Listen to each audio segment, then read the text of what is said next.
Tonight, new details emerging on the escalating military tensions between the U.S. and Russia. As Pentagon officials game out a response to Russian aggression in Europe, Vladimir Putin is now making some serious moves in the Caribbean.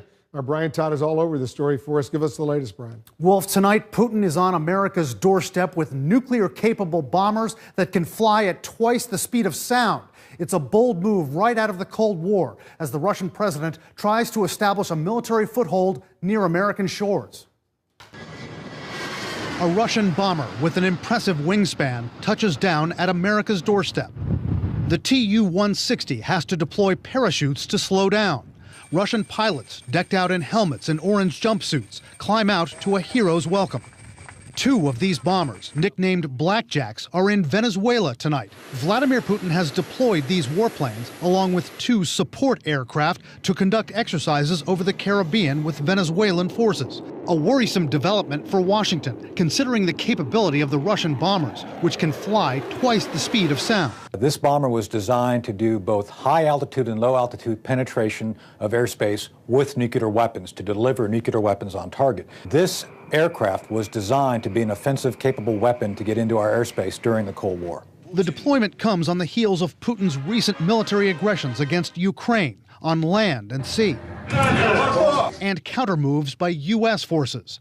Analysts say Putin is sending an unmistakable signal to the United States tonight. He's clearly trying to send a message to the United States that he can play in our backyard and that Russia maintains significant military capabilities.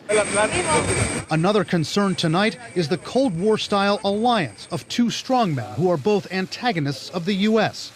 Putin and Venezuelan President Nicolas Maduro, who visited Moscow just last week. Experts say U.S. military and intelligence officials are closely watching the Putin-Maduro partnership and how it may work against American interests close to American shores. They have a close military relationship. Russia does provide Venezuela with significant military support. Usually with these close military relationships, a close intelligence relationship is part of that. The Russian deployment comes as Venezuela is deep in crisis, triggered by plummeting oil prices, crippling economic mismanagement, and violent protests against Maduro. U.S. officials tonight are skewering Putin and Maduro. Secretary of State Mike Pompeo tweeting, "The Russian and Venezuelan people should see this for what it is. Two corrupt governments squandering public funds and squelching liberty and freedom while their people suffer." Putin's spokesman fired back. It's probably not very appropriate to make such statements when you were a country with a military budget so big that half of it could feed the whole continent of Africa. Analysts say none of this will stop Vladimir Putin from once again trying to gain a Russian foothold in America's hemisphere. Putin has made it very clear through his actions and through his commentary that he intends to reestablish Russia to the level of influence of the Soviet Union.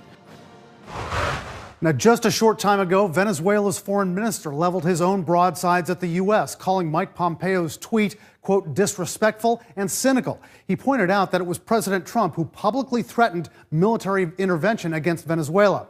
Now, analysts say we can expect military cat-and-mouse games to continue while those Russian bombers are deployed in Venezuela. They say U.S. forces will almost assuredly send out surveillance planes, possibly vessels, to shadow the Russians and Venezuelans. Pentagon officials will only tell CNN that they are monitoring these exercises. Wolf? And Brian, that will potentially give the Venezuelans and the Russians some intelligence of their own, right? Absolutely, Wolf. Experts say as U.S. planes and ships monitor these joint Russian-Venezuelan exercises, and the Russians and Venezuelans, well, they're going to gather intelligence on the Americans, on their spying and shadowing capabilities, and try to figure out how to evade them. This is the kind of cat and mouse that goes on, but it can turn dangerous in a blink.